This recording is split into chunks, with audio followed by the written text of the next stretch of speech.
hasil survei OJK, pengguna judi online nomor 1 tahu generasi siapa? Generasi Z. Jadi kalau kalian pergi healing ke Bali, staycation, lu minjem duit mah pinjol. Serius. Terus bilangnya healing, kemon. Intel dari Intel. Oh, Intel belajar ilmu ini. Seorang pejabat nih ya, dia bisa memimpin tapi dia nggak ngerti manage bermasalah. Dia nggak ngerti keuangan, nanti dikasih anggaran, dia nggak tahu ngelolanya. Atau dia nanti diolah orang-orang sekelilingnya, dia nggak ngerti. Dikerjain ya. Iya, karena itu ada resiko jabatan. Begitu dia tanda tangan, dia beresiko masuk penjara. KPK. Kasus yang aku tanganin ini, dia itu punya 9 kepribadian. Dan dia itu bisa split tuh benar-benar kepisah dan menjadi personality yang baru. Jadi dia bisa jadi Agus, bisa berubah jadi Mulyono gitu. Bisa. Dan itu agamanya pun berubah. Beberapa penyakit, marah menyakiti liver, sedih menyakiti paru-paru, khawatir menyakiti lambung, stres menyakiti jantung sama otak.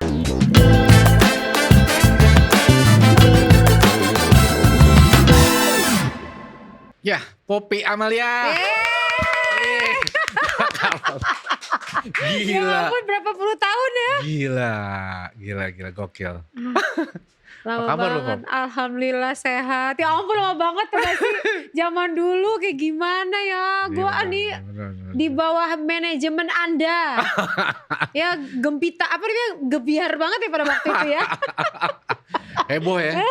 Gue biasa manajerin presenter, host, nyanyi apa, tiba-tiba pakar micro expression, psikolog, motivator, ahli membaca mikro ekspresi. Pertama kali ya kan. Bisa reprogramming program ulang otak gue, buset deh.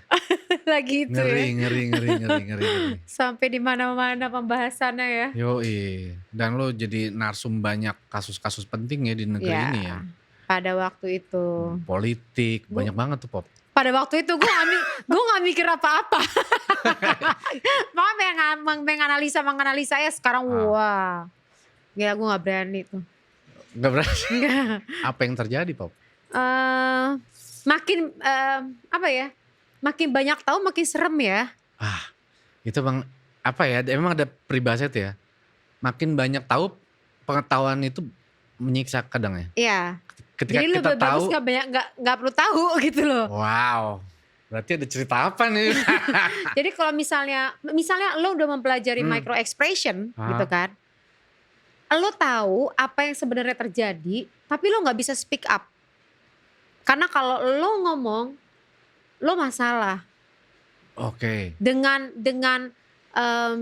masalah dengan yang mestinya A jadi B gitu loh. Kalau gue cerita bisa merubah situasi dan gaduh dan gue apalagi kalau misalnya latar belakang gue ngomong sebagai pakar, kemudian berlatar belakang psikolog, gue menganalisa apapun itu, wah itu jadi tuh.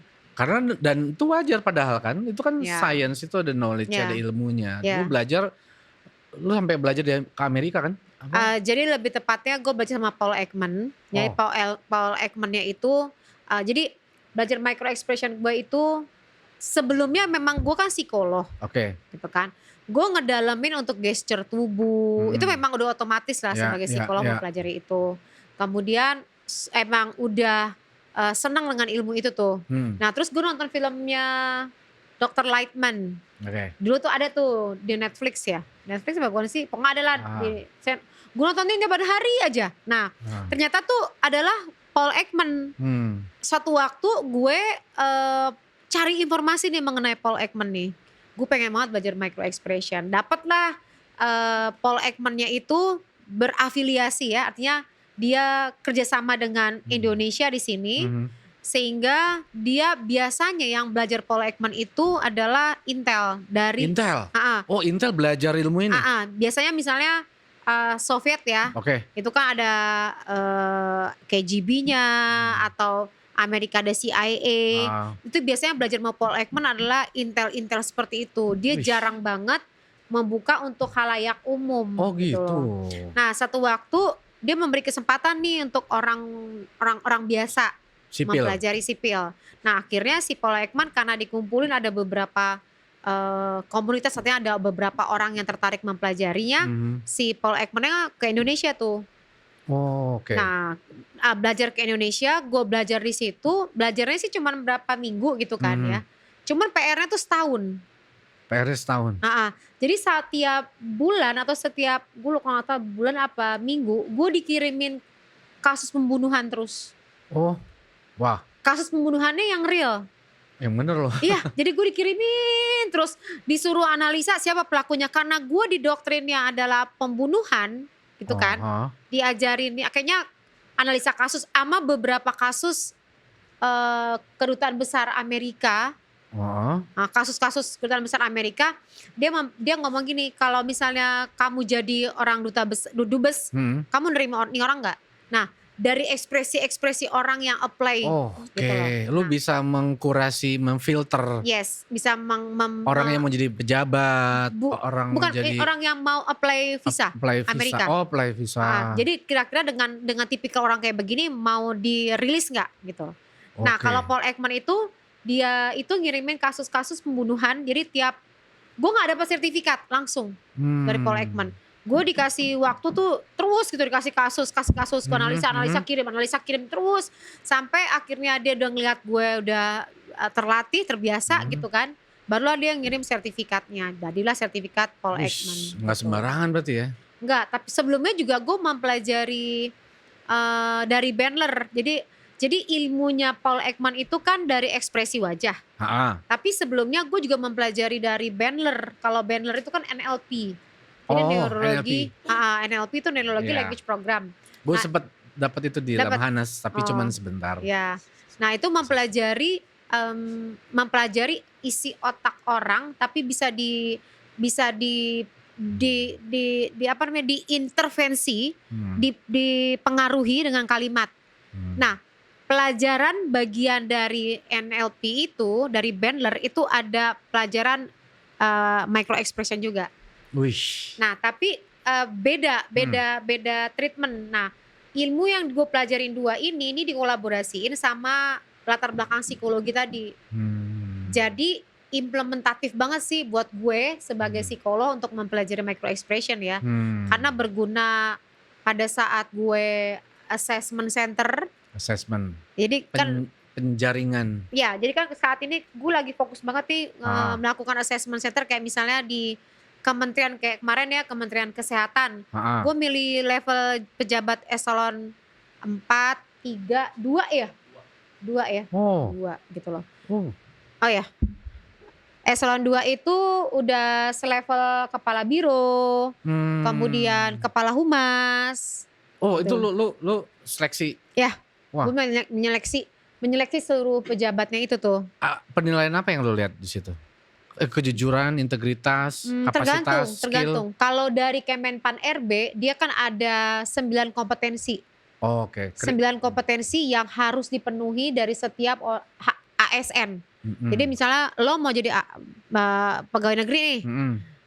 Jadi lu juga terlibat dalam assessment calon-calon pejabat atau pegawai negeri? Iya, biasanya mereka itu melakukan lelang.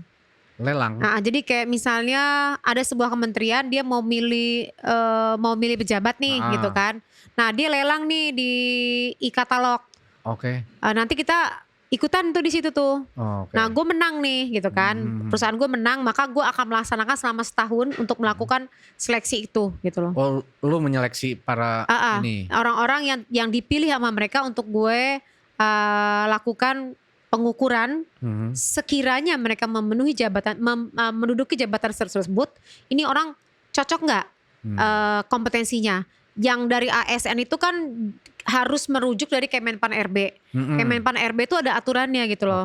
Nah, diantaranya nih harus ada integritas, kerjasama, komunikasi, orientasi pada hasil, pelayanan publik, pengembangan diri dan orang lain, mengolah perubahan dan pengambilan keputusan. Kalau ini orang nggak punya kompetensi itu, dia nggak bisa menjadi pejabat yang handal. Gitu loh.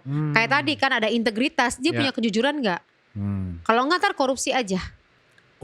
Berarti ini penting dong nih ya? Penting. Harusnya setiap pejabat memang harus melalui assessment center ini yang tidak direkayasa. Jangan sampai misalnya ada menteri mengangkat Wakil. Tim orang-orang penting di sekelilingnya nggak punya nggak melalui nggak memiliki kompetensi gitu lah, karena like and dislike. Nah itu orang karena kedekatan bisa kan. Itu orang pada saat ngejalanin pekerjaannya dia nggak kompeten. Bentuknya nggak kompeten, dia nggak bisa nge-leading lah, dia nggak bisa ngambil keputusan lah, dia nggak jujur lah, dia nggak ngerti pengelolaan keuangan lah, nggak bisa loh. Orang itu nggak kenal, nggak memahami finance secara finansial. Seorang pejabat nih ya, dia bisa memimpin tapi dia nggak ngerti manage bermasalah. Dia nggak ngerti keuangan, nanti dikasih anggaran dia nggak tahu ngelolanya. Atau dia nanti diolah orang-orang sekelilingnya, dia nggak ngerti, dikerjain ya. Iya, karena itu ada resiko jabatan. Begitu dia tanda tangan, dia beresiko masuk penjara. KPK. Padahal belum tentu dia yang. Belum tentu. Karena ketidakpahaman itu, kompetensinya yang kurang.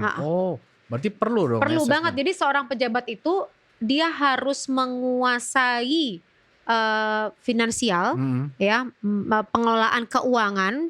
Dia harus tahu nomenklatur. Dari organisasi, kegiatannya apa saja, untuk apa saja, karena banyak juga orang yang ketakutan.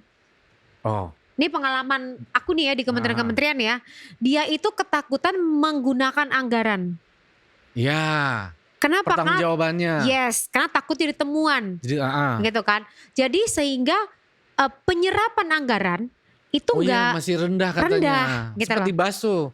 Banyak kepala daerah juga gitu, takut dia penyerapan anggaran kurang. Jadi kenapa? Karena nggak tahu gitu loh. Ini gimana ya, optimalin nggak ngerti, takut dan lain-lain. Jadi penyerapan anggarannya kurang. Pada saat penyerapan anggarannya kurang di sebuah kementerian, dia akan dianggap tidak kompeten kementerian itu. Yang kena image-nya adalah si menteri itu. Kinerjanya tidak baik.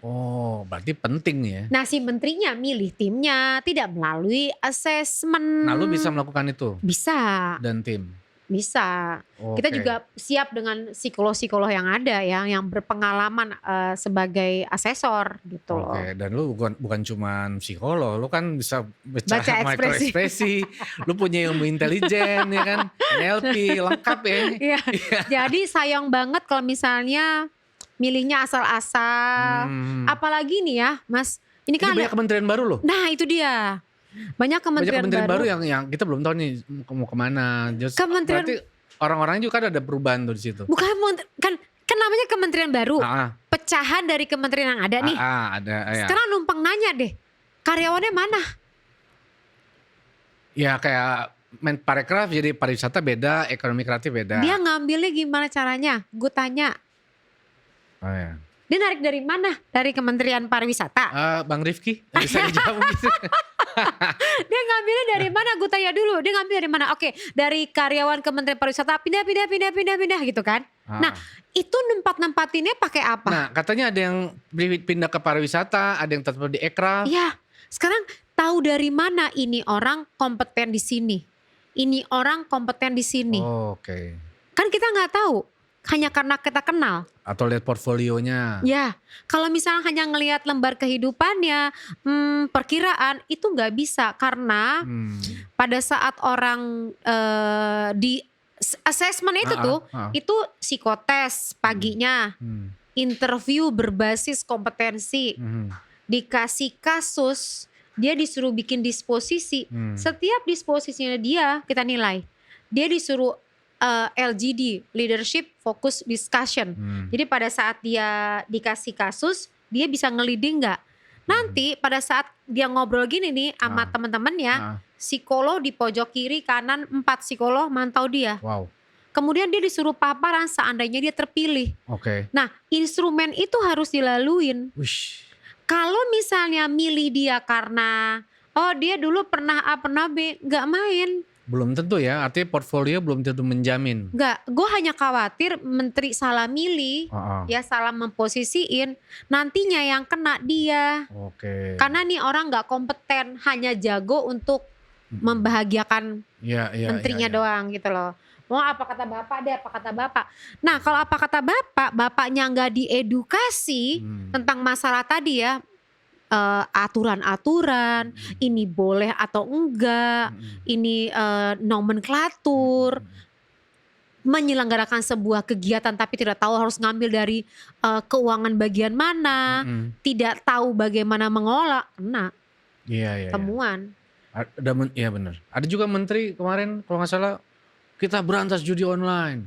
Taunya yang kena orang-orang sekitarnya dan jadi ke bawah-bawah beliau. Iya sih. Itu kalau mungkin nggak melalui assessment. Kalau masalah judi online nih Mas, gue pengen. Katanya banyak aparat kita yang pada judi online juga lo ikutan. Iya Mas, judi online itu gokil sih. Penyakit mental. Penyakit mental. Ya. Oke. Jadi dia karena susah juga nyari duit kali sekarang ya. Lebih ke arah resilience-nya nggak kuat. Menurut gue ini salah satu gangguan mental yang harus betul. Oke. Fenomena gangguan mental ya. Karena kalau kita ngelihat, jadi sekarang ini fenomena masalah kesehatan mental ini lagi naik banget nih Mas. Iya, mental health lah. Ya, mental health ini lagi masalah banget karena kalau kita ngelihat dari kajiannya Kementerian Kesehatan ya, itu memang tahun 2017.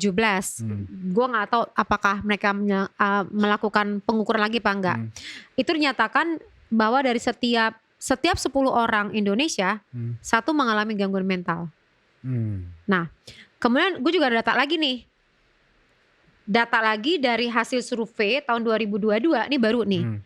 Jackpot Apps, salah satu aplikasi mobile survei, dari jumlah 1.870 responden, hasilnya banyak orang yang mengalami gangguan mental. Yang paling tertinggi adalah generasi Z. Gen Z ya. Ya, Gen Z ya, guys. Ini bukan aku yang ngomong ya kan. Jadi Gen Z ini angkanya itu 59,1%.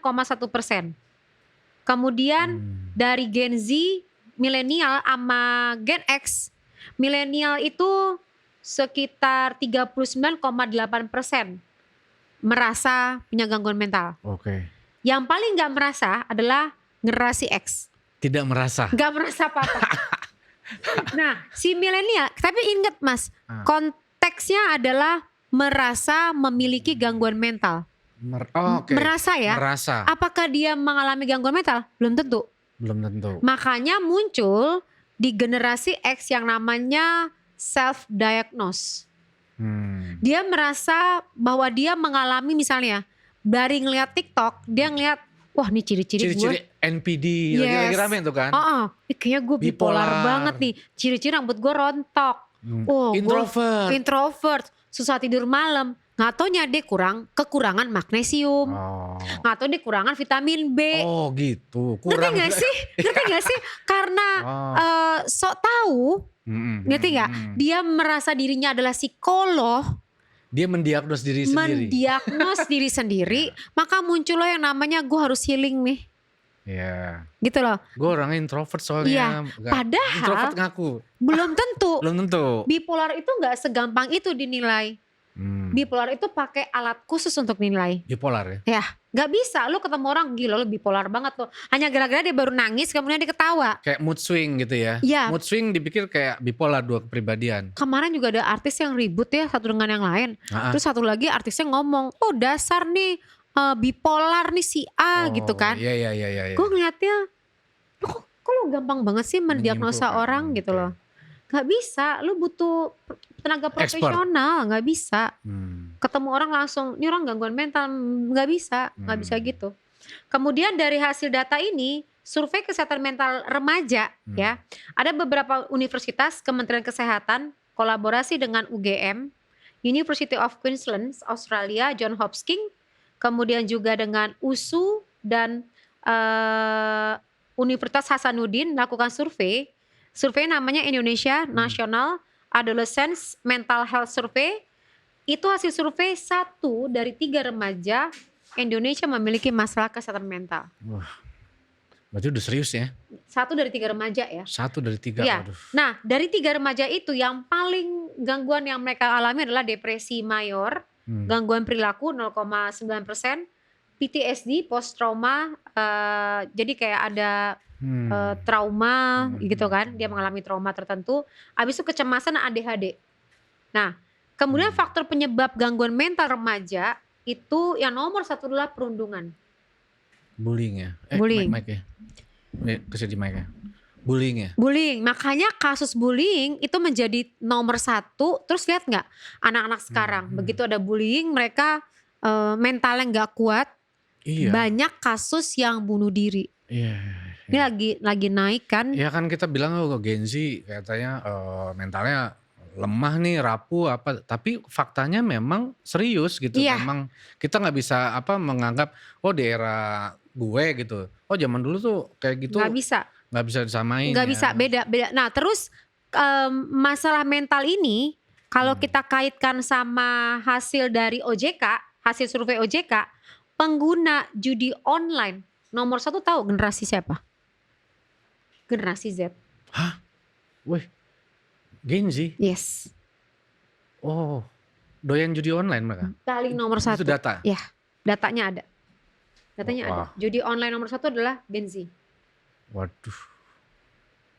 Ada datanya. Jadi nih penerima pinjaman banyak anak muda tuh di usia adalah 13 sampai 34. Kasih kamera. OJK. Sini. Oh ini nih. Wah. Ya. Dan aku udah paparan sama OJK juga. Jadi kan ini OJK yang bikin. Ini kan OJK yang bikin ya. Pinjol data ya. statistik vintage leading auto OJK tahun 2023. Mayoritas nasabah pinjol adalah generasi muda, terutama berusia 19 sampai 34 tahun. Which is itu 19 tahunnya itu kita ngambil karena yang paling tinggi adalah usia 19 tahunnya, maka itu adalah Gen Z. Nah, Gen Z ini menggunakan pinjol untuk gaya hidup, guys. Jadi kalau kalian pergi healing ke Bali, staycation, lu minjem duit sama pinjol, serius. Terus bilangnya healing, kemon. Itu nambah masalah itu. Ada. Nih aku kasih tau ya Mas, yang namanya healing harus ada treatment. Kalau nggak ada treatment, holiday. Iya, bukan healing ya. Bukan. Itu jalan-jalan. Jalan-jalan. Tapi lu nambah masalah kalau lu minjem duit. Iya. Pinjol, beli tiket, pesawat dan lain-lain. Posting, healing. Udah, bilangnya healing. Makanya Gen Z gak punya tabungan. Oke, mereka sedang traveling. Coba trennya sekarang traveling, beli baju, beli skincare dan lain-lain. Mereka sangat boros, gitu kan?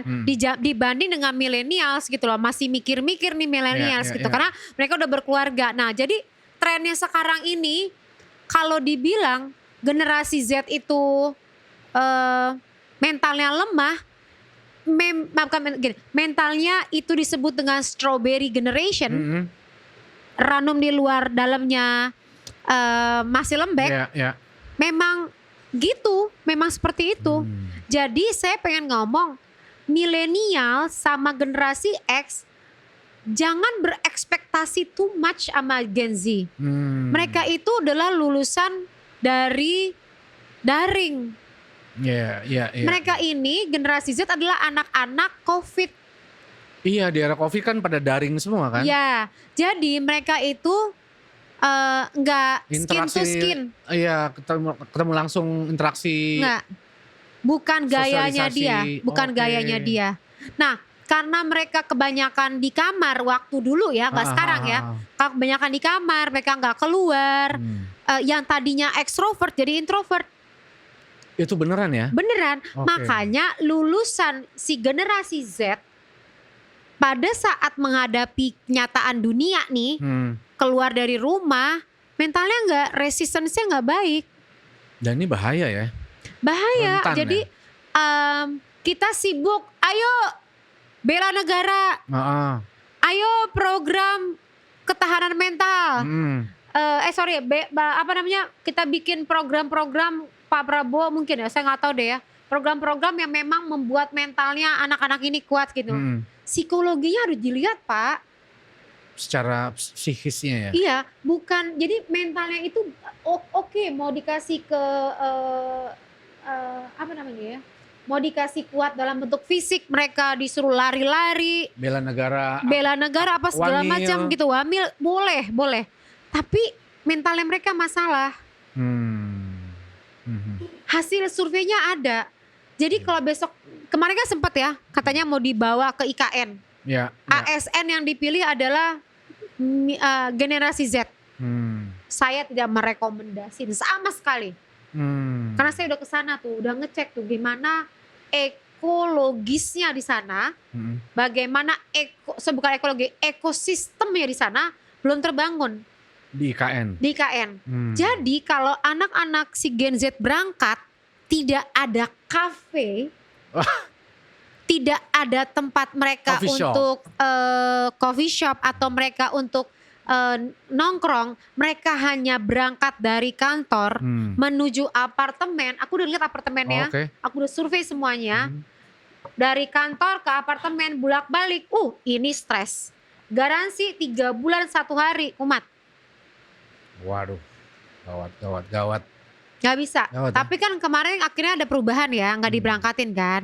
Cuman analisaku mengenai kesehatan mental, keadaan masyarakat ini, kita implementasi deh. Sekarang gini deh, semua perusahaan tambang, semua perusahaan minyak, ya, yang memang orangnya kantor ke apa namanya? Mes atau apa? Dari kantor ke kilang, terus-terusan nggak berhenti nih. Dia pasti akan mengalami stres. Kalau orang itu stres, dia megang mesin, keselamatan, masalah. Padahal gaji gede ya? Gaji gede. Kesejahteraan. Dia mencet A jadi mencet B, bisa kejadian kebakaran. Oke, itu bisa jadi. Itu satu ya. Dokter jaga rumah sakit, unit gawat darurat 3 hari baru di rolling, terus-terusan handle orang. Itu. Gua aja ya kalau ke UGD ngeliat orang-orang stres loh gue. Kayak langsung drop badan. Iya. Sama hal dengan yang namanya air traffic. Dokter juga gitu ya. Iya. Pengen ngobatin tapi diri sendiri juga kena ini dia juga. Bukannya dia nggak mau, jadi gini, bukannya dia nggak ngerti ya. Kayak misalnya aku psikolog nih, terus aku nerima pasien aja. Dulu tuh pernah tuh pasienku sampai 100, tiap hari 100 gitu loh. Wow. Gue tengah-tengah dia cerita, gue tidur. Gue bisa ngilangin orang di depan muka gue. Ya bener loh. Dengan cara tidur, matanya merem, teng, hilang. Punya daya tahan orang untuk mendengar curhatan Iya orang. sih. Karena itu nyerap energi juga ya katanya itu akan melelahkan gitu, nggak sanggup gitu loh. Maka sekarang kan gue lebih lari ke arah pelatihan kan, training kan, ketimbang gue satu one on one gitu loh. Cuman air traffic control misalnya di bandara ya. Aku soalnya ngomong kayak gini karena keliling. Iya. Karena lu udah mengalami banyak hal. Gue langsung ketemu sama orang-orangnya. Misalnya air traffic control, dia ngelihat mesin titik ke titik pesawat, terus itu stres nggak menurut lo? Karena meleng dikit, jatuh di pesawat. Dan itu kan seluruh tubuhnya dia atau seluruh badannya dia tuh harus siaga terus karena harus ngeliatin terus. Nah itu membuat dia stres. Sama jadi tingkat stresnya sekarang ini dengan tingkat stresnya dulu tuh beda. Kayak sekolah kedinasan. Lihat nggak? Ada kasus yang anak meninggal. Ya. Gitu kan. Begitu masuk sekolah kedinasan anaknya meninggal. Lalu seniornya ngomong, dulu saya digituin gak kenapa-napa kok. Kenapa bisa meninggal gitu kan. Mentalnya bro beda. Iya.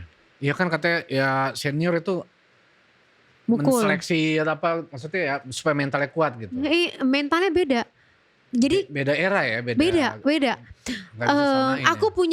Aku menjadi psikolog dari salah satu kegiatan pigeon lah ya. Adalah gitu kan. Biasanya kan beberapa tahun sebelumnya kalau psikotes ya psikotes aja. Gitu kan. Nggak usah deh ini ntar kena lagi gue. Nggak apa-apa. Putri Indonesia. Nggak usah. Gue masih handle. Males ah. Iya, ajang. Oh iya. Oke. Bahasa lain. Gue kena lagi. Ya. Ada juga ajang misalnya kontes. Ya, dari kontes gitu Mas ya. Aku diminta menjadi psikolog yang melakukan assessment untuk mengukur si ajang ini. Biasanya kan kita kalau psikotes dikumpulin dong di ruangan gitu kan. Tinggal jalan sekali selesai gitu kan. Ini enggak, kita yang... Popi, mic-nya aman? Cek. Okay. Kita yang datang ke kamarnya Mas. Oh lu datang ke kamarnya karena aku gak sanggup bangun, ngerti gak sih? Jadi mental sekarang itu beda banget. Itu alasannya kenapa HR atau perusahaan itu pada males milih generasi Z. Iya benar, kata Gen Z tuh moody. Ya. Terus juga dia sedang pindah-pindah kerja. Ya. Dia bangga kalau dia gak lama. Ya. Jadi loyalitas bekerja terhadap perusahaan atau instansi katanya. Banyak. Jadi ini jadi persoalan buat Kementerian Tenaga Kerja. Karena banyak Gen Z yang gak kerja. Oke. Dia lebih milih, gila bos gue toksik banget, gue mendingan gak kerja. Udah kagak kenapa-napa, gue gak kerja gak apa-apa. Gue gak kerja di rumah. Dibanding gue ketemu sama bos yang toksik gitu loh. Temen toksik. Yes. Bos toksik. Dia udah mendingan. Terus mental health. Iya. Nah urusannya akhirnya pinjol. Jadi ngerti ya konektivitasnya ke situ. Nah pemerintah harus mikirin. Kan kemarin Pak Prabowo kemudian juga Kementerian Kesehatan lagi mikir nih gimana sehat masyarakatnya. Sehat mental dipikirin itu Pak. Perlu juga ya. Kalau enggak nanti jadi ngerti gak? Pinjol solusinya psikologis sih dibenerin. Selesai semua. Menyelesaikan ediknya pinjol itu dengan psikologisnya. Kalau enggak namanya ngambil pinjaman itu addicted. Ya catat nih. Siapa tahu ntar menteri nonton nih ya. Ya ini addicted. Gak bisa diberantas gitu doang. Diambil nih. Penjudinya dicomot-comotin segala macam. Penjara apa segala macam. Addicted tuh di otak. Oke. Ya. Kalau dia melakukan pinjol atau judi. Fulfillnya enjoy. Adrenalinnya dapet. Ya. Akar masalahnya masa lalu. Aku soalnya ngambil kasus pasien yang pinjol, gak bisa dihentikan lagi, dia addicted, dia gak bisa berhenti. Terus apa solusinya? Lu bisa sembuhin? Caranya apa? Begitu aku nanya kenapa dia addicted, digali nih, dia punya masalah dengan orang tuanya. Oke. Jadi ibunya nggak pernah mengapresiasi apa prestasinya dia. Anaknya. Ya. Jadi ngaruh itu. Ya ngaruh banget. Apalagi seorang ibu. Kata kakaknya, karena dia anak pertama, aku ngelakuin apa aja ya emang seharusnya begitu. Oke. Nah si anak ini akhirnya mencari mencari validasi, mencari pengakuan dengan cara tadi dia flexing. Era sosmed lagi kan? Era sosmed, dia posting, dia segala macam supaya dengan dia posting brand, dia menggunakan skincare, dia menggunakan produk-produk yang high end. Dia healing ke Bali. Dia dapat get attention dari teman-teman media sosialnya. Maka bangun pagi, pertama kali handphone yang dilihat berapa like atas postinganmu. Iya kan? Itu sudah salah satu ciri-ciri masalah mental guys. Waduh. Wah, ya. Itu validasi. Dan coba lihat deh. Makin banyak gak sih orang yang flexing? Akhirnya dia mengkonversikan bahwa brand produk yang dia pakai, dia kenakan itu adalah perhatian. Orang boleh nih diam orang nih pakai tas dipajang, semua fotonya dengan tas itu. Oke. Sekarang Tumblr, semuanya. Tumblr yang mahal tuh. Kan harus skincare lu apa kan gitu kan. Itu kan pagi-pagi, aduh aku mau dandan gitu-gitu kan. Sekarang itu jadi flexing tas, flexing segala macam itu flexing liburan. Flexing liburan. Jadi semua healing sama liburan beda ya? Beda. Healing itu kan ada. Healing itu pakai, inget ya guys. Healing itu pakai treatment psikologis. Pulang dari healing orang itu lebih fresh otaknya. Bukan nambah utangnya. Beda, enggak? Dia healing ke Bali pinjol. Iya. Bukan healing itu ya? Enggak. Itu minjem duit Minjem buat duit. jalan-jalan. Dan dia gak tahu cara balikin nanti. Aduh. Cara balikinnya dia pinjam lagi. Aduh. Jadi gali lubang tutup lubang. Pinjaman online-nya tuh gak satu, banyak. Oke, solusinya apa Pop? Solusi tadi dia kembali ke keluarga. Menurut aku ya, kalau kementerian sekarang lagi fokus banget beresin masalah pinjol, coba deh deketin perempuan deh, ibu-ibu deh. Coba deh deketin untuk mengajarkan namanya kembali ke keluarga. Ngerti sekarang banyak yang berpisah. Ngerti juga sekarang itu banyak keluarga yang broken home. Ngerti juga banyak perempuan yang udah deh gak usah married gitu. Ngerti. Tapi pemahaman home di sini adalah ayah ibu walaupun mereka berpisah, mereka bisa ngobrol dengan damai. Oke. Gitu loh. Si ayah bisa mengapresiasi anaknya, si ibu bisa mengapresiasi anaknya. Aku ngomong kayak gini kenapa? Karena di pengadilan tinggi banyak banget yang pisah. Oke. Oh, lu juga pernah suka jadi saksi ahli ya? Enggak sih, kalau untuk pernikahan gue gak mau, perceraian gue gak mau. Kalau kasus lain? Kasus lain ya, ada. Cuman kalau, coba deh sekarang perhatiin gak sih, Pak Presiden perhatiin. Aku gak nyampe kali Presiden ya. Pak, beneran loh Pak, banyak yang divorce, banyak masalah mental. Biasa aja mas. Banyak yang divorce, banyak masalah mental, banyak bullying. Bapak merhatiin gak akhir-akhir ini? Banyak bunuh diri live. Ada yang sakit gak sih sama rakyat kita? Udah gitu dolar naik. Banyak pengangguran. Saya takut aja gitu loh. Karena secara psikologis aku paham. Ini anak-anak bela negara nih gak siap. Kalau negara kita kenapa-napa, secara psikologis gak siap. Jadi masih ada program ya? Mesti menurut ada aku sih, gerakan ya? Iya gerakan ada yang program. Mungkin pemberdayaan perempuan sama anak perlu aktif lagi kali ya Ibu Menteri ya. Mumpung Bu Veronica Tan nih. Pemerintahan baru, menteri baru, menteri baru. Ya itu udah gimana caranya tuh mereka menggiatkan lagi keluarga sih perempuan ya. Karena ucapan ibu tuh serem banget sama anak. Ucapan bapak tuh agak ya serem juga. Cuma masih kayaknya masuk ke kuping kiri keluar kuping kiri gitu ya. Kalau ibu tuh langsung jelek gitu loh ke anak. Itu kan kejadian yang ojol itu karena masalah ibunya salah statement itu tadi. Anaknya tuh selalu validasi. Nah udah kena kakaknya, kena adiknya. Dua-duanya ojol. Persoalan mereka adalah mereka mengalami depresi. Tapi gak kelihatan. Gak kelihatan. Nah aku juga punya data lagi dari gangguan mental yang paling tinggi dari laki-laki dan perempuan, yang paling tinggi mengalami gangguan mental adalah perempuan. Ya, angkanya perempuan yang paling tinggi dibanding laki-laki. Saya juga nggak ngerti kenapa perempuan yang lebih tinggi gangguan mentalnya. Apakah karena dia mikir ini kenapa cowok santai banget ya, sementara si cewek udah berkoar-koar. Tapi hasil yang cowok kelihatan santai tapi nggak santai bro. Tapi hasil dapat perempuan itu paling tinggi. Ntar lu deh datanya mana ya. Perempuan paling tinggi. Nah ini dia angkanya ya.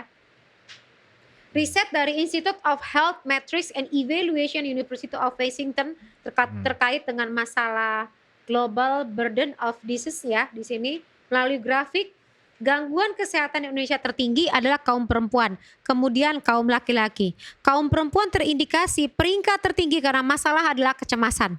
Jadi semua dicemasin, anaknya lah dicemasin. Ngerti gak sih kecemasan itu apa? Kecemasan adalah peristiwa yang belum terjadi, cuman dia panik. Itu overthinking? Oh banget. Oke. Itu gangguan mental loh. Overthinking itu? Yes. Efeknya apa? Susah tidur bro. Insomnia. Yes. Oke. Sekarang ini kan punya gerakan insomnia, thanks insomnia gitu kan. Kamu salah loh, kamu gak bisa tidur malam. Kamu balas dengan tidur siang. Tidur siang itu untuk merilekskan. Tidur malam itu untuk mengganti sel tubuh yang rusak. Jadi kalau kamu sering sakit, kamu tidur malamnya kurang. Jadi tidur malam tuh penting ya? Banget. Oke. Kan banyak yang insom soalnya gue juga ada. Gue juga. Ya kan? Ya. Susah banget tuh tidur. Ya. Gimana caranya itu bisa diterapi? Oh bisa diterapi ya? Bisa diterapi sehingga bisa tidur nyenyak dengan sangat nyenyak. Gini, kalau kamu berpikir kamu tidur malam 1 jam itu cukup, 2 jam itu cukup. No. Kamu butuh lebih dari itu. Oke. Kamu butuh lebih dari itu. Karena kenapa? Karena kalau kamu tidur cuman baru tidur terus kamu kebangun, kamu nggak deep sleep. Nggak deep sleep. Nah, kalau kamu deep sleep, kalau kita deep sleep tuh benar-benar tidurnya sampai nggak sadar apa-apa, deep banget itu tuh. Disitulah sel tubuh stem selnya ganti. Oke. Aging, recovery di situ. Makanya ada orang di dunia, namanya siapa ya? Aku lupa. Nih, aku follow dia. Dia itu orang yang takut mati. Oh dia takut mati? Dia. Takut mati banget. Dia takut mati ada ya. Aku follow dia. Cemas ya dia apa? Dia memang menyuntikkan seluruh tubuhnya, memang masangin seluruh tubuhnya, diganti selnya, stem selnya semuanya diganti. Wih. Untuk dia supaya nggak mati. Oh segitunya ya? Ya. Wow. Ada namanya siapa ya? Lagi. Banyak tuh berarti orang tuh. Oh banyak banget. Nah dia IG-nya apa sih namanya tadi aku baru follow. Tia cariin Tia di IG saya Tia. Yang dia takut mati, dia memang not die. Coba dia not die, dia punya hashtag not die. Itu dia aku sih setuju ya sama statementnya dia. Namanya siapa tercari deh. Dia itu mengatakan bahwa seluruh dia umur 47 tahun. Cuman tadi badannya itu, tulangnya itu seperti umur 18 tahun. Wah. Ya, terus seluruh anggota tubuhnya sampai kayak livernya itu umur 30-an. Oke. Siapa namanya? Namanya adalah Brian Johnson. Oke. Ya, ini pokoknya dia that's it's our only two. Jadi ini dia nih. Oke. Dia tuh takut banget mati. Dia ganti. Dia ganti nih. Dia sampai kerjaannya dia stem cell melulu. Wih, banyak duit orang. Nih stem cell ya. Nih sekarang mukanya kayak begini jadinya nih. Tuh. Oh iya. Dia ganti seluruh, dia nggak ganti organ tubuhnya, cuma diganti ini nih dalam ini semua bukan tulangnya ya, maksudnya diganti sel-selnya diganti, terus dia minum berbagai macam multivitamin. Terus pokoknya dia melakukan treatment terus. Nah, segitunya ya? Iya, menurut dia, nah suplemen terus. Ada lagu yang aku bukanlah suplemen. Itu Superman Pak. Oh, bukan. Kita bukan. Dia olahraga mati-matian. Bagi dia, nah nih sampai kayak gini nih. Tuh di tubuhnya dia diganti semua. Apa itu? Nih, tubuhnya tuh diganti semua. Dalamnya diganti, semua cairannya diganti. Ini orang yang posesif banget, yang ketakutan banget sama mati. Berlebihan ya. Ini berlebihan. Ketakutan berlebihan. Tiap saat diganti. Makanya semua ton tubuhnya, nih kulitnya bagus banget. Itu secara fisik, secara mentalnya, jiwanya gimana? Iya sih, memang dia ketakutan. Ketakutan, dia gak pernah makan burger.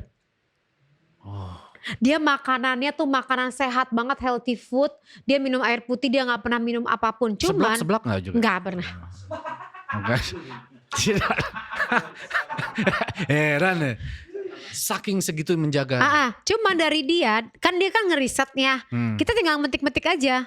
Aku tuh suka banget mempelajari dari orang yang memang suka atau ya posesif sama sesuatu hal. Kita tinggal ambil ilmu-ilmunya aja. Nah, jurnal-jurnal dia atau penelitiannya dia melihat bahwa nomor 1, kamu mau awet muda, kamu mau sehat adalah tidur nomor 1. Tidur ya. Bukan nikah lagi ya? Bukan. Oke. Itu dirimu.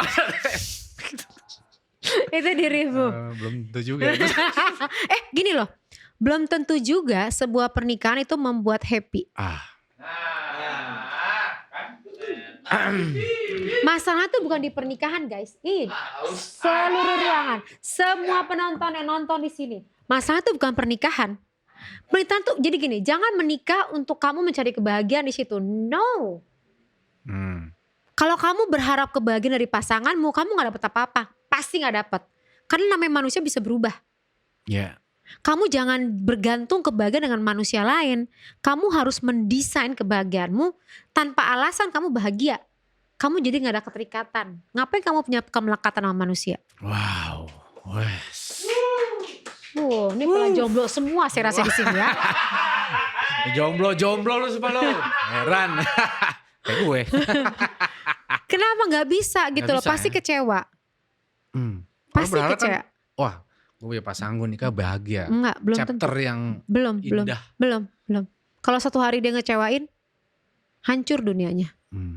Satu hal aja, ekspektasinya tinggi, punya mikir A, B, C begitu, enggak gimana. Iya, terus soal kemelekatan juga ya. Iya, kalau kemelekatan kan gak mau jadi apa. Dampak dari ini kan hasilnya perempuan punya kecemasan tinggi. Iya lagi. Pertama kecemasan. Ini perempuan-perempuan yang nikah ya. Pertama kecemasan. Kedua dia mengalami depresi. Ketiga mengalami bipolar. Keempat mengalami skizofrenia. Kemudian dia mengalami gangguan makan. Gangguan makan. Pop, soal ngomong bipolar kan lagi rame nih. Oh, bipolar apa? Itu bipolar tuh 2 kepribadian ya. Itu cara taunya gimana? Terus 2 kepribadian itu beneran 2 pribadi yang berbeda. Jadi gini, bipolar kan suatu kondisi emosi seseorang yang terswitching dengan sangat cepat. Dari happy menjadi sedih gitu. Itu bipolar tuh kan kayak 2 kutub yang berbeda dalam waktu yang sangat singkat. Oh, dalam waktu singkat. Jadi hitungannya kalau bipolar itu dia switchingnya cepet banget. Gitu loh. Tiba-tiba marah, tiba-tiba sedih, sangat cepat gitu loh. Kalau orang yang tadinya dia sedih, besoknya dia ketawa, itu karena normal-normal aja, bukan karena juga ya. Ya kan kita harus lihat dari banyak aspek gitu loh. Jadi nggak bisa langsung menjustifikasi orang bipolar. Cuman karena banyak orang ngelihat TikTok, nih bipolar ciri-cirinya A, B, C. Nah, dia NPD. Ya, narcissistic personality disorder gitu kan. Nah, kayaknya dia NPD deh. Dikit-dikit mudah sekali menjustifikasi karena TikTok tadi. TikTok itu yang follow Gen Z. Iya banyaknya ya. Ya, banyak ya. Kalau IG milenial, kan agak lebih beda. Nah kalau Gen Z TikTok, jadi tayangan-tayangan TikTok itu mudah sekali dimasukin ke bawah sadar. Kenapa? Karena visual, karena joget-joget. Jadi kalau kamu mau menang kontestan apapun, masukin aja ke TikTok. Bikin aja konten yang joget-joget, bikin aja konten yang cheerful, bahagia, pasti dibeli produkmu. Mau skincare kek, mau jualan tisu kek, mau jualan apaan aja. Jadi positif tuh ya? Ya. Pokoknya sesuatu yang berbau joget-joget, sesuatu yang berbau fun, seru itu dibeli sama TikTok. Tapi pembeli TikTok itu orang yang punya uang. Jadi jangan jual mahal-mahal. Ya dia bisa nyalurin kreativitas juga di situ ya? Ya bisa. Jadi bisa positif. Positif, kalau arahnya positif gitu kan. Jadi kalau kamu mau jadi camat nih, jadi camat, seandainya jadi camat ya. Cagup deh. Camat aja, kita agak ngeri kalau naik-naik lebih tinggi lagi ya kan. Kalau kamu mau naik nih ya, kamu bikin aja postingan di TikTok, selesai. Apapun bikinnya TikTok gitu loh. Nah banyak orang gak paham ini. Harusnya semua aktivitas kementerian, ya kan, pejabat, kalau gak tayang di media sosial dianggap gak kerja. Benar. Sekarang anggota DPR juga gitu tuh, yang artis-artis banyak. Ya. Tiap hari mereka berusaha memperdayakan, kalau gue lihat ya teman-teman gue gitu. Tiap hari activity di DPR gitu. Dikasih lihat tuh kelihatan kerja kan. Iya. Makanya karena kalau enggak juga dianggap gak kerja. Kalau itu kan jadi pembuktian kan. Iya, pembuktiannya dengan cara kayak gitu. Jadi Gen Z tuh gak ngelihat Twitter, mereka enggak. Mereka TikTok. Udah selesai. Oh, sama gue mau nanya Pop. Bipolar kan 2 kepribadian. Mungkin gak orang punya kepribadian lebih dari 2? Ada. Yang benar loh. Aku punya temen ya, maksudnya tadinya dia sempat kasih reprogramming program. Aku sempat ngasih reprogramming program. Apa itu Jadi gini, uh, aku mendesain sebuah program ulang otak, gitu. Kita bisa memprogram lagi pikiran kita, sehingga kita, tubuh kita, keuangan kita, karir kita akan berjalan persis seperti yang kita pikirkan. Nah, kalau kita ada masalah dengan diri kita, berarti kita punya masalah sama pikiran kita dan perasaan kita. Nah, outputnya perilaku kita yang berbeda dari kebanyakan orang pada umumnya. Kepribadian kita juga punya masalah, gitu loh. Jadi untuk kasus yang aku tanganin ini, dia itu punya 9 kepribadian. 9 kepribadian. Kalau bipolar kan bukan kepribadian, dia kan kondisi sebuah situasi psikologis ya, orang bukan kepribadiannya. Kalau banyak yang salah persepsi, dia kan 2 kepribadian. Bukan ya? Bukan. Kalau kepribadian itu ya tadi extrovert, introvert, gitu-gitu, melankolis, gitu-gitu kan sifat-sifatnya. Nah, kalau dia ini punya 9 personality disorder. Jadi tadinya misalnya dia pagi namanya A, dia bisa besok seminggu kemudian bisa jadi B.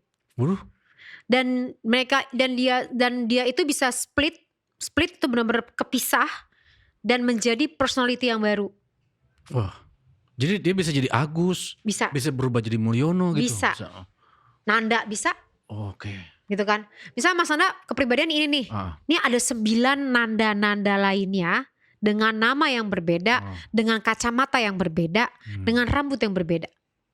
Sampai segitunya, sampai sefisiknya. Sampai sefisiknya dan dia itu berlangsungnya kalau orang kemasukan kan 1 jam 2 jam.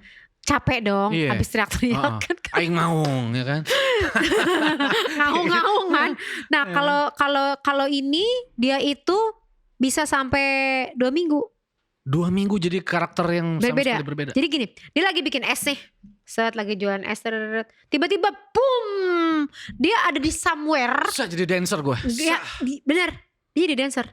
Wah, dia jadi dancer. Gue bisa koreo gitu. Iya, seminggu kemudian dia berubah lagi jadi seseorang lagi yang lain. Nanti pas lagi sadar, kenapa gue udah di sini ya?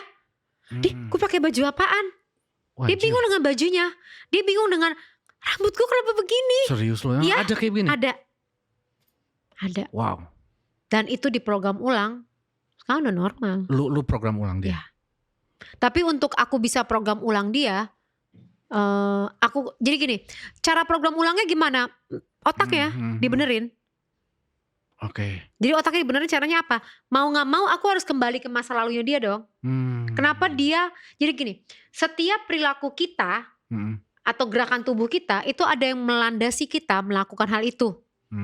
Nah, yang melandasi kita melakukan itu adalah perintah di otak kita. Perintah-perintah di otak kita itu didapat dari kita masa kecil. Jadi kalau misalnya kamu dengerin aku ngomong nih, ada suara di dalam pikiranmu, itu suara yang kamu ulang-ulang dalam pikiranmu adalah berasal dari masa lalu. Oke. Kita menyebutnya adalah self-talk. Kita menyebutnya adalah audio internal. Nah, kalimat-kalimat yang kamu gaungin dalam kepala kamu itu didapat lagi kecil, lagi ditimang-timang sama orang tua. Kalau milih suami begini. Itu ngaruh ya? Oh iya dong, akan milih suami. Gini, kalau orang tidak punya figur ayah yang real, dia ngeblank milih suami. Wow. Nggak dapet. Jadi kalau kamu jomblo nih, deket sama cowok, nggak jadi. Deket sama cowok, nggak jadi. Karena nggak real, kamu nggak dapet sosok ideal ayah di waktu lalu. Ayah meninggal, ayah pergi, figur ayahnya yang minim.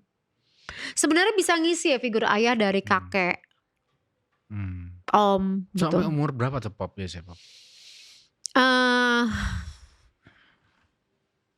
remaja. Nah, figur si anak ini ngelihat figur ayahnya tuh dapat dari mana? Ya kalau ayahnya yang dilihatnya benar. Kalau ayah lihatnya brengsek, ibu lihat yang benar. Kalau ibunya sensitif, susah deh kalau udah ngomong kayak begini ya kan, gitu loh. Nah, untuk kasus yang aku handle ini, dia menjadi split karena self defense mekanismenya. Dia harus menjadi dia bisa jadi misal sorry ya gue mau nanya, apa dia bisa jadi pribadi yang baik, bisa pribadi yang tidak baik? Ya. Dia bisa jadi jahat sekali. Oh ya? Dia bisa jadi yang baik banget. Dia bisa jadi laki-laki. Hah? Ya. Maksudnya dandanannya juga atau perilakunya kayak laki? Semuanya. Dan itu berhari-hari ketika jadi. Dan itu agamanya pun berubah. Agama berubah gimana ceritanya? Jadi gini, yang aku handle ini tadi agamanya Kristen Katolik.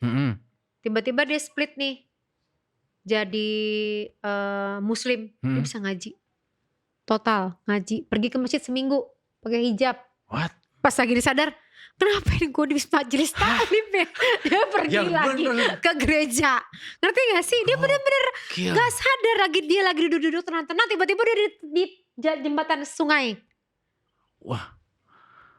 Dia bilang, kenapa gue udah di sini ya? Gitu loh. Dia gak sadar. Makanya kalian nonton film Split deh. Tapi kalau aku bikin film itu bagus sekali. Kayaknya perlu deh. Orangnya masih ada nih? Ada. Apa nih atau ajak ya? Menarik nih. Buat jadi pembelajaran juga ya. Ya, kenapa? Karena dia udah selesai dari urusan itu. Oh, dia udah selesai. Jadi aku ngasih tugas sama dia, disuruh menggali masa kecilnya. Gitu kan. Jadi peristiwa di waktu kecil yang painful itu yang didamaikan. Oke. Jadi kita sering terluka karena masa kecil kita yang terluka. Kamu harus nyelesain masa kecil kamu yang terluka. Kalau enggak, tubuh kamu tuh punya memori tentang luka itu. Dia akan tersimpan dalam bentuk, misalnya kamu gak berani speak up, kamu orang jadi gak percaya diri.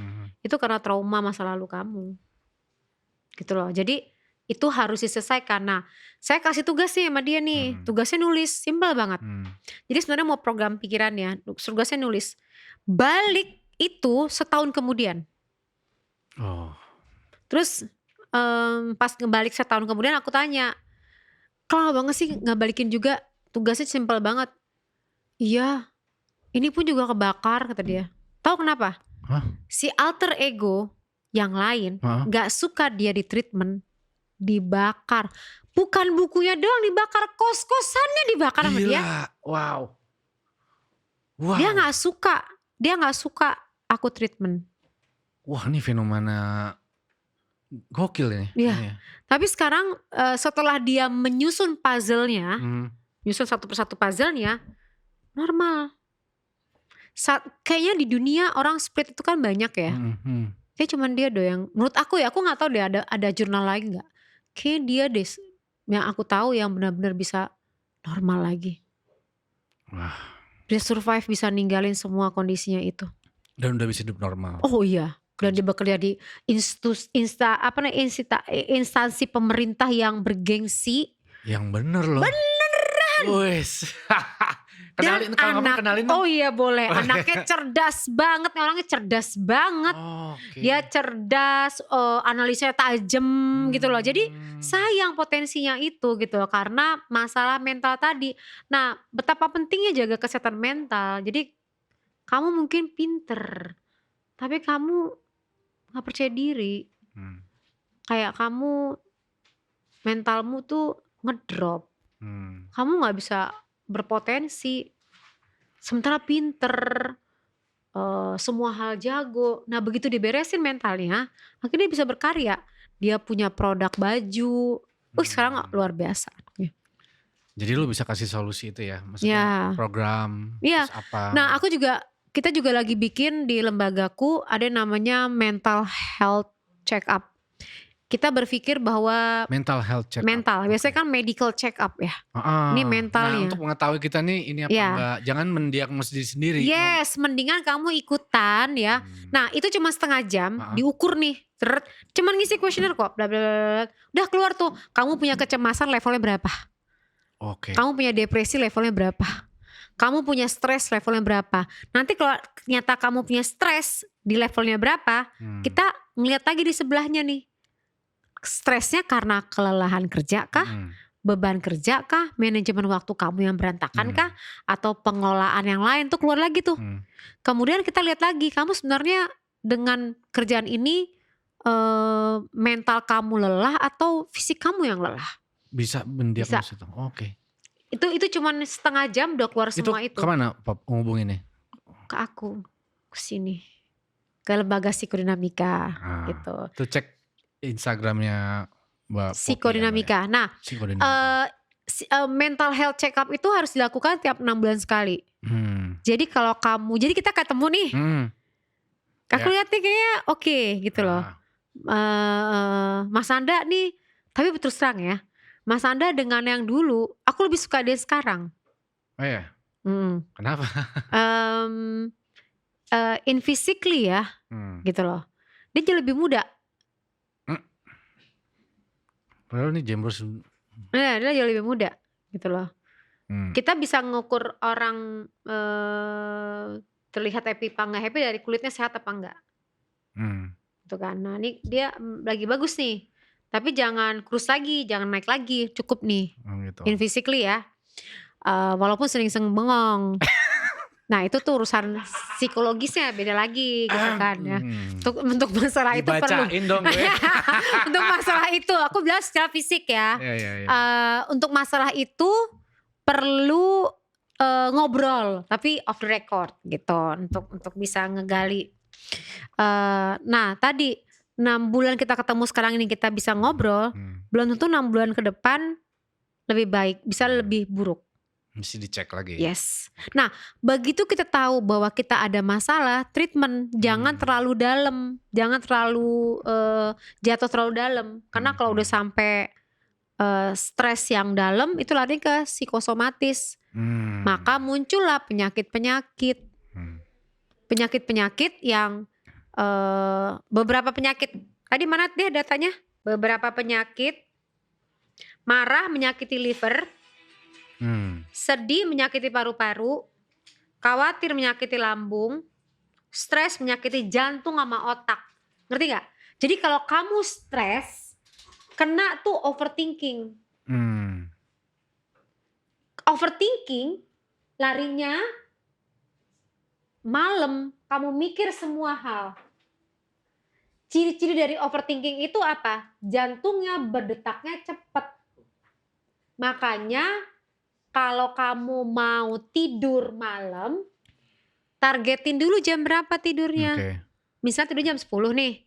Kamu harus persiapkan jantungmu, jantung dulu nih, untuk tenang di jam 8. Jangan melakukan, mengkonsumsi, menonton semua hal yang membuat jantungmu berdetak lebih cepat.